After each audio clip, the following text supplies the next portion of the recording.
नमस्कार दोस्तों, कैसे हैं आप सभी लोग और आपका स्वागत है हमारे इस चैनल में। गाइज आज हम बात करेंगे टैक्स प्रोसिल की, यानी कि cotton textile export promotion council की बात करेंगे। दोस्तों जैसा कि आप जानते हैं कि अभी लास्ट हमने 15 से 20 वीडियो सारी RCMCS के ऊपर बनाई हुई हैं, चाहे वो किसी भी तरह का रजिस्ट्रेशन हो, चाहे वो किसी तरह की एक्सपोर्ट प्रमोशन काउंसिल्स हो।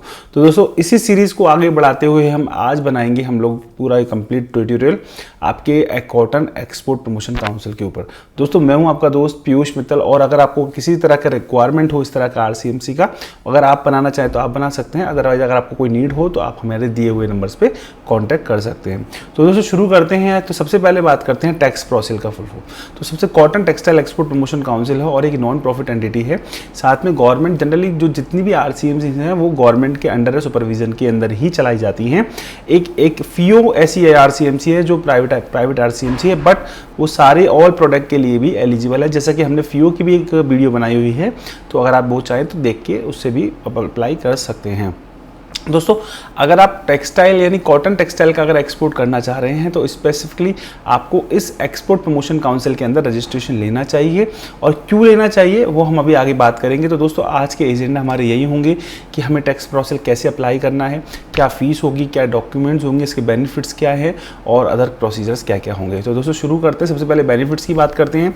तो बेनिफिट्स में आप जैसा कि जानते हैं कि एक्सपोर्ट इंसेंटिव 10 का एक रोड टैप करके एक स्कीम आती है, उसके अंतर्गत हमको 3 से लेकर 6% के जो इंसेंटिव्स मिलते हैं हमारे किए हुए एक्सपोर्ट के ऊपर, उसे क्लेम करने के लिए आपके पास RCMC का होना जरूरी है, और वो RCMC आपकी टैक्स प्रोसिल होनी चाहिए।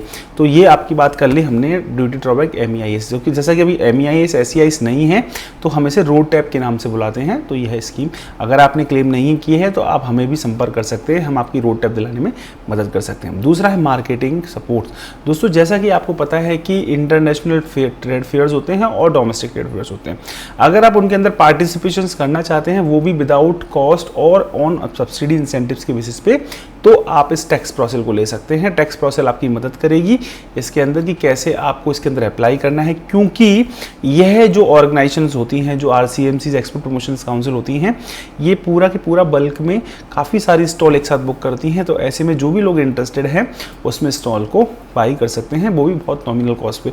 जैसा कि एक इंडिया की गवर्नमेंट की स्कीम है MDA market development assistance scheme, उसके अंडर एयर फेयर और स्टॉल के चार्जेस आपको रिम्बर्स किए जाते हैं। तीसरा है लीगल एंड टेक्निकल असिस्टेंस।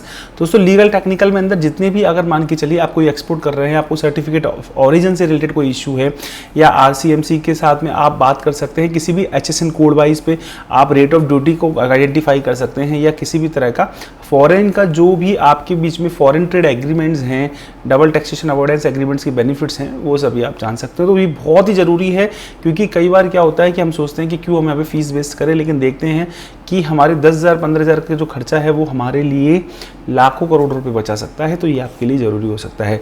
अगला है नेटवर्किंग अपॉर्चुनिटीज़। नेटवर्किंग अपॉर्चुनिटीज़ दोस्तों कि जैसा कि आप जानते हैं, आपके जैसे ही सारे बंधु दोस्त आपको वहाँ पे मिलते हैं, तो उनसे सीखने को मिलता है कि आप किस तरह से एक्सपोर्ट कर रहे हैं, कैसे इसको प्रोसीड कर रहे हैं, तो वो भी आप उनसे मदद ले सकते हैं, ये ज़रूरी है। अगला है दोस्तों कि आपको एक एडवोकेसी रिप्रेजेंटेशन मिलता है, यानी गवर्नमेंट और इंटरनेशनल ट्रेड ऑर्गेनाइजेशन के सामने अगर आपकी कोई बात प्रस्तुत करना चाहते हैं तो आप अपनी RCMC को लिख के दे सकते हैं। आपके बिहाफ पे अगर उन्हें लग रहा है कि बात बिल्कुल जेन्युइन है और सही है, उठाई जानी चाहिए, तो बिल्कुल आपके लिए ही है, मददगार होती है। और साथ में वो पूरा रिप्रेजेंटेशन तैयार करके उनको सामने गवर्नमेंट अथॉरिटीज़ को प्रेजेंट करते हैं, जो आपके काम आती है। आगे चलते हैं मेंबरशिप का टाइप्स और फीस। तो दोस्तों इसके अंदर जो मेंबरशिप के टाइप हैं, इसमें पहले बात करेंगे मेंबर एक्सपोर्टर, जिसके अंदर एनुअल टर्नओवर जो भी है कम से कम 2 करोड़ का होना चाहिए। अदरवाइज आप इसके अंदर मेंबरशिप नहीं ले सकते हैं, यानी कि यहाँ पर मिनिमम एक सीलिंग लिमिट है, 2 करोड़ से कम वाले लोग अप्लाई नहीं कर सकते हैं। उसके लिए जो फीस होगी वो 6,000 और होगी किसी एंट्रेंस की, यानी कि हम लोग जनरली देखा होगा जैसे किसी सोसाइटी में एंट्रेंस करते हैं तो एंट्रेंस फीस 1 टाइम ली जाती है, मेंबरशिप फीस आपसे हर साल ली जाती है। तो टोटल मिला के 23,600 विद GST चार्ज होंगे। लेकिन आप नए हैं और अभी इनिशियल स्टेज में हैं और रजिस्टर्ड करना चाहते हैं तो कोई मिनिमम एक्सपोर्ट टर्नओवर रिक्वायर नहीं है। मिनिमम फीस आपकी 3,000 रुपये एंट्रेंस है और 8,000 रुपये आपकी मेंबरशिप फ़ीस है। तो टोटल मिला के 12,980 आपके ये फ़ीस मैंने आपको पूरी कंप्लीट बता दी है। तो ये है इसकी गवर्नमेंट के चार्जेस होंगे। डॉक्यूमेंट्स क्या क्या रिक्वायर होंगे आपके सामने है दोस्तों। आपको IC पैन देना होगा, आपका GST आपके पास होना चाहिए, अगर कंपनी है तो MOA AOA incorporation, LLP partnership अगर है तो पार्टनरशिप डीड, और LLP है तो आपका इनकॉर्पोरेशन सर्टिफिकेट, ट्रस्ट डीड आपको बना के देनी होगी। एडिशनल डॉक्यूमेंट में आपके पास MSME का रजिस्ट्रेशन होना जरूरी है, मैंडेटरी है, इसके बिना ये सर्टिफिकेट आपको नहीं दिया जाएगा। बट दिया जाएगा किस केस में, अगर आपका मान लीजिए MSME 50 करोड़ की सी लिमिट आप एक्सेप्ट कर जाते हैं तो उस केस में भी आप अप्लाई कर सकते हैं। एक CA का सर्टिफिकेट चाहिए होगा, लास्ट 3 ईयर का टर्नओवर। जैसे कि हमने देखा था कि लास्ट किसके अंदर मेंबर एक्सपोर्टर को 2 करोड़ का मिनिमम टर्नओवर चाहिए, तो टर्नओवर कौन सर्टिफाई करेगा, ये CA सर्टिफाई करके देगा कि लास्ट जो टर्नओवर है प्रीवियस ईयर का या 2 करोड़ है, तो इसके अंदर आप अप्लाई कर सकते हैं। अब दोस्तों बात करते हैं एप्लीकेशन प्रोसेस क्या होगा। DGFT की साइट के थ्रू प्रोसेस कर सकते हैं आप। एप्लीकेशन फॉर्म को फिल कीजिए, वहाँ लॉगिन कीजिए, गवर्नमेंट की पेमेंट की आपको फीस करनी है, बहुत ही सिंपल है। और अगर आपको लग रहा है यहाँ पे नहीं हो रहा है तो आप हमारी मदद ले सकते हैं, हम आपकी इसमें पूरी कंप्लीट मदद करके देंगे और आपको RCMC इशू कर दी जाएगी। और ये 5 फाइनेंशियल ईयर्स के लिए वैलिड होती है। तो ये हो गया है। अब बात करते हैं ऑथराइज एजेंसी की। दोस्तों टैक्स प्रोसेस के लिए ऑथराइज एजेंसी है और आप कांटेक्ट कर सकते हैं टैक्स प्रोसेस से। कोई भी अगर क्वेरी हो, मैं आपको मेल ID भी दे दूंगा उनकी, तो आप उसके थ्रू अप्लाई कर सकते हैं। लेकिन दोस्तों ध्यान रखिएगा, ये जो हम लोग डेटा तैयार करते हैं बहुत मेहनत से करते हैं, तो ज़रूर आप इस चैनल को प्लीज़ शेयर कीजिएगा, सब्सक्राइब कीजिएगा और ज़्यादा से ज़्यादा लाइक कीजिएगा, क्योंकि हमारा कोशिश है कि आपके लिए कॉस्ट इंसेंटिव हो। जैसा कि आपको पता है हम लोग एक्सपोर्ट फंडिंग और सब्सिडीज़ पे वीडियो बनाते हैं, तो ये आपके लिए और कारगर होती हैं। दोस्तों टाइम कितना लगता है जनरली, देखिए 2 चीज़ें हैं, एक लेने में टाइम कितना लगता है और उसकी वैलिडिटी कितनी होती है।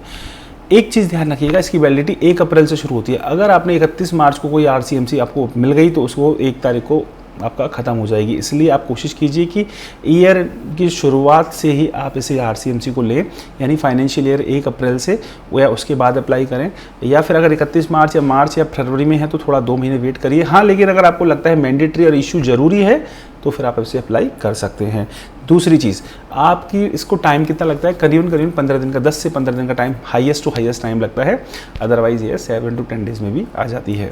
दोस्तों आप इस चैनल को जरूर लाइक शेयर सब्सक्राइब कीजिएगा। मैंने ये लिंक दी हुई है टैक्स प्रोसेस की, आप यहाँ से भी कर सकते हैं। और मेरे दिए हुए नंबर है, फ़ोन नंबर है, मेल ID है, इन पर भी आप बात करके मुझसे कोई जानकारी लेना चाहते हैं तो वो ले सकते हैं। तो दोस्तों ये वीडियो अगर अच्छी लगी हो तो प्लीज़ ज़रूर आप बताइएगा। Thank you very much.